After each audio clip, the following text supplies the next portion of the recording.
solat sunat mutlak, 2 rakaat, 4 rakaat, 6 rakaat, tak kira berapa rakaat, itu memang berasal daripada Al-Quran dan Sunnah.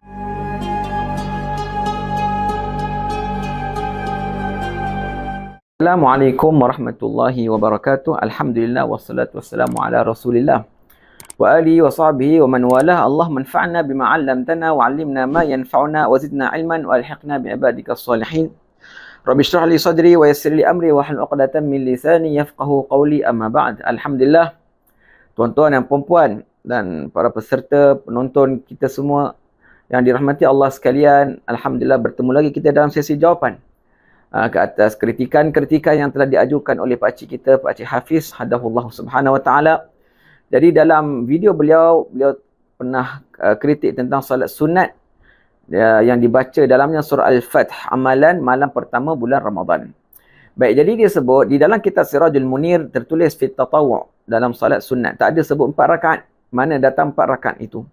Maksudnya berlaku tokok tambah, tak ada kefiat 4 rakaat dan jumlah ayat tertentu bagi rakaat tertentu. Baik, amalan ini telah dinukilkan oleh Imam Suyuti rahimahullah. Imam Suyuti adalah ulama thiqah, ulama yang ma'ruf, yang kita semua kenal. Beliau adalah daripada ulama kurun yang ke-9 daripada semua bidang ilmu syariat. Jadi beliau yang menukilkan dalam kitabnya Durrul Mansur yang berasal daripada Tuyuriyat karangan Imam Abu Tahir As-Silfi Al-Asbahani.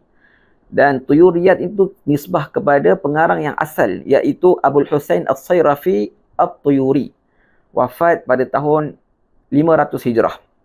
Jadi di situ memang ada solat sunat yang dibaca inna fatahna laka fatham mubina. Maka Allah Subhanahu wa taala akan peliharanya 1 tahun. Baik. Jadi saudara ataupun Pak Cik Hafiz kita, dia kata dari mana datang 4 rakaat dan jumlah ayat tertentu. Ketahuilah bahawa dalam surah Al-Fath ada 2 hizib. 2 hizib ni maknanya adalah 2 bahagian untuk kita nak baca dan target untuk khatam Al-Quran. Jadi sebab itulah diadakan hizib. Tanda-tanda untuk kita nak berhenti, dan makna dan ayat semua memang tidak terhubung daripada sebelumnya dan selepasnya. Sebab itulah diletakkan hizib.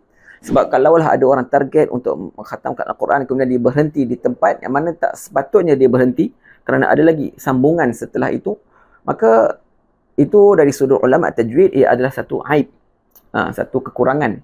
Jadi sebab itulah diletakkan hizib. Hizib ini adalah supaya dia berhenti pada tempat yang betul. Jadi dalam surah Al-Fath ada 2. Baik, dan setiap hizib ulama telah bahagikan 2 supaya mudah, dan juga kerana dalam hadis Nabi SAW bersabda, salatul lail mathna mathna. Salat malam adalah 2 rakaat. Jadi dia dapat amalkan hadis yang sahih itu, salatul lail mathna mathna, 2 rakaat. Jadi sebab itulah ulama bahagikan daripada surah Al-Fath 2 pertama dan 2 yang kedua. Baik, kemudian dari situlah datangnya 4 rakaat. Dari situlah datangnya 4 rakaat. Jadi subhanallah, bagaimana ulama telah ajarkan dan terbiah kita untuk mengamalkan satu amalan dalam fadail amal sehingga dia merangkumi hadis-hadis yang lain, bukan hanya satu hadis. Dan itulah kefahaman ulama yang telah Allah berikan kepadanya. Jadi itulah asalnya datang 4 rakaat dan pembahagian 4 daripada bacaan surah Al-Fath. Jadi ia bukan satu perkara baru dalam agama yang tak diharuskan, tidak, kerana ia semuanya daripada kaedah al-asl al-kulli. Al-asl al-kulli. Maknanya kaedah yang mengatakan bahawa disunatkan kita salat sunat secara mutlak dan membaca Al-Quran secara mutlak. Maka tidak ada masalah apabila ada pembahagian. Malah Ibn Taymiyah rahimahullah dalam kitab Ikhtiyaratul Fiqhiyah yang telah dikarang oleh Alauddin Abul Hasan Ad-Dimashqi. Jadi di situ beliau nukilkan pandangan Ibn Taymiyah dalam mazhab Hanbali. Daripadanya ialah dia menganggap seperti mana yang dikatakan oleh Imam Ahmad bin Hanbal, disunatkan baca surah Iqra' bismi rabbikal ladzi khalaq malam yang pertama salat isyak, kerana malam itulah Allah turunkan ataupun bulan Ramadan, malam yang penuh keberkatan, Allah telah turunkan surah yang pertama, surah Iqra. Jadi itu dipanggil istihsan. Yang mana ulama melihat ada kaitan dengan malam tersebut. Jadi Ibn Taymiyah kata itu disunatkan atau dinasihatkan untuk supaya baca dalam solat Isyak yang pertama. Jadi itulah yang ulama amalkan, kerana kita tahu malam yang pertama Allah Subhanahu Wa Taala telah buka segala pintu syurga dan pintu neraka ditutup. Itu adalah dalam hadis yang sahih. Maka pembukaan itu Imam Suyuti pula tambahkan riwayat daripada Abu Bakar Al-Mas'udi membaca surah Inna Fatahna Laka Fatham Mubina, surah Al-Fath. Jadi istihsan, dan ulama melihat ada kelebihan dan ada kesinambungan antara pembukaan pada malam yang pertama di bulan Ramadan, maka mereka berharap daripadanya Allah memberikan pembukaan dan fath kepada kita. Segala-gala kurniaan yang Allah akan berikan pada tahun ataupun bulan tersebut. Jadi itu adalah daripada istihsan alim ulama. Dia bukan satu perkara baru dalam agama. Tidak. Seperti mana kalau tidak, Ibn Taymiyah telah buat salah. Kenapa dia kata surah Iqra? Dari mana pula dia kata surah Iqra? Tapi kerana ada hubungan dengan surah yang pertama turun dalam bulan Ramadan. Baik ya. Jadi dalam tabaqah Syafi'iyah pun Imam Subki rahimahullah taala dia ada sebut tentang para ulama masyayikh menggunakan ayat Quran sebagai syifa, yang seperti mana Allah Subhanahu Wa Taala firmankan, wa nunazzilu minal Qur'ani ma huwa syifa. Jadi sehingga kan ada yang tulis ayat Quran ni sebagai penyembuh dan diletakkan dalam air kemudian minum. Ini semua adalah kifiat yang tidak ada dalam hadis, tetapi itulah yang dipanggil istihsan, berharap daripada Allah akan kelebihan ayat-ayat suci Al-Quran. Apatah lagi solat rakaat, solat sunat dan bacaan surah tertentu dalam solat sunat di bulan Ramadan. Baik. Seterusnya, dia kata fadilat buat amalan ini, dia akan lalui setahun penuh dengan kekayaan, atau dalam riwayat lain lalui setahun penuh dengan kebaikan. Padahal kalau ikut riwayat asal, dipelihara Allah selama setahun. Nampaknya berlaku tokoh tambah yang hebat dari riwayat yang asal. Baik Pak Cik Hafiz nak kata tokoh tambah yang hebat atau yang lain, maka ia boleh jadi dua kemungkinan ya. Sama ada ia dikatakan Pak Cik Hafiz yang mana dia kata tokoh tambah, maka tambahan itu bukan mereka tambah dalam riwayat yang sama. Baik ya. Malah nukilan daripada orang yang arif billah, orang yang soleh, yang lain, bukan daripada riwayat yang sama. Jadi mereka memang menukilkan riwayat yang seperti mana diriwayatkan oleh Imam Suyuti rahimahullah, tanpa menambah apa-apa daripada nukilan tersebut. Cumanya ada tambahan daripada amal ulama yang lain, bukan daripada riwayat yang sama. Baik ya. Kemudian malah nukilan daripada orang yang soleh yang lain, dan jika itu terjadi maka tiada tambahan. Baik, kemungkinan yang kedua, jika tambahan itu daripada riwayat yang sama, maka itu adalah penjelasan makna Al-Fath. Kerana saya dah beritahu dah, iaitu pembukaan boleh memberi makna yang banyak. Bukan hanya terbatas pada aman damai, tidak. Tetapi rezeki yang zahir, rezeki yang batin. Jadi sebab itulah ulama mengatakan bahawa Allah akan bukakan rezekinya pada tahun yang sama bila dia amalkan amalan ini. Jadi itu adalah daripada keamanan, kerana kefakiran membawa kepada kekufuran dan itu tidak aman. Jadi dari situ kita dapat tahu kenapa ulama mengatakan begitu. Jadi itu bukan tambahan, tokoh tambah. Baik, kemudian dia kata riwayat ini tak disandar daripada Rasulullah. Ianya adalah semata-mata satu riwayat sahaja. Baik.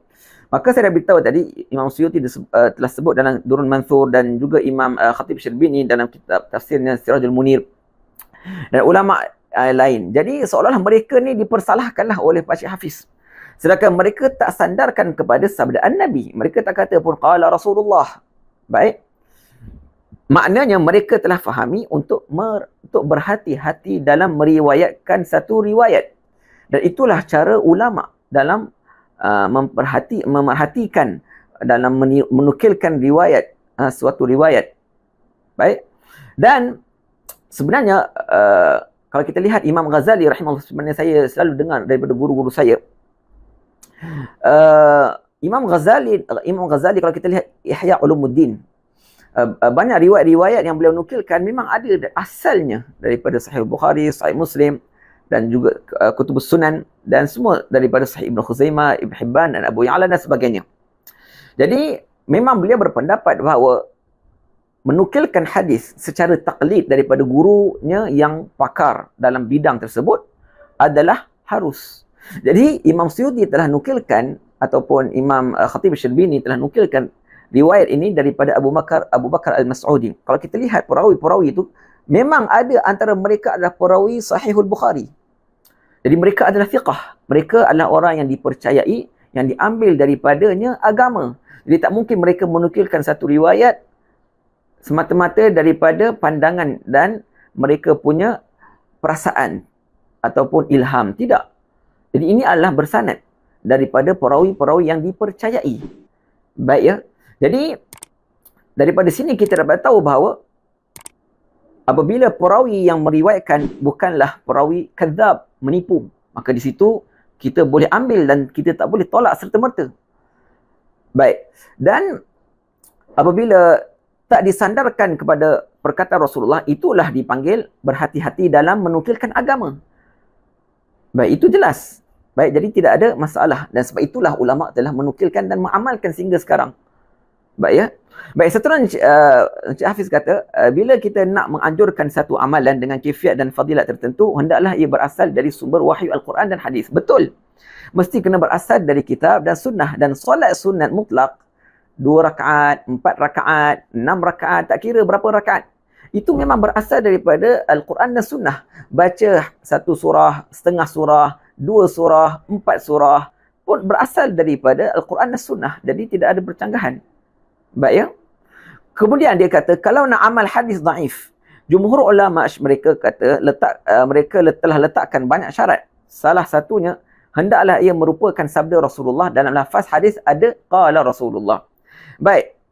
Sebenarnya dalam Tadrib Rawi karangan Imam Suyuti, Mir'atul Mafatih karangan Al-Mubarakfuri, dan Ibn Hajar Al-Asqalani rahimahullah telah sebut, Ibn Abdul Salam rahimahullah, Ibn Daqiqil Aid, bahawa ada 3 syarat. Pertama sekali ialah tak sampai kepada maudhu' ataupun yang sangat-sangat daif. Dan yang kedua adalah ia daripada al-asl al-kulli. Maknanya kaedah memang ada asal usulnya bahawa syariat menganjurkan amalan tersebut. Contohnya solat. Solatlah apa solat pun. Kemudian yang saya nak beritahu kepada tuan-tuan dan puan-puan ialah apabila dia kata qala Rasulullah itu mesti ada dalam hadis dhaif tu. Malah tuan-tuan dan puan-puan, syarat yang ketiga ialah ulama mengatakan bahawa kita jangan menganggap apa yang kita amalkan itulah Rasulullah amalkan. Itulah sabdaan Rasulullah. Itu adalah syarat yang ketiga yang dikatakan oleh Ibn Hajar. Bukan kita kata Rasulullah kata begitu. Ini adalah bercanggah dengan syarat yang telah dinukilkan oleh pakcik kita Encik Hafiz. Jadi mudah-mudahan Allah Subhanahu Wa Taala memberikan kepada kita pembukaan rezeki zahir dan batin, dan mudah-mudahan Allah Subhanahu Wa Taala terima amalan kita. Wa akhiru da'wana alhamdulillahirabbil alamin.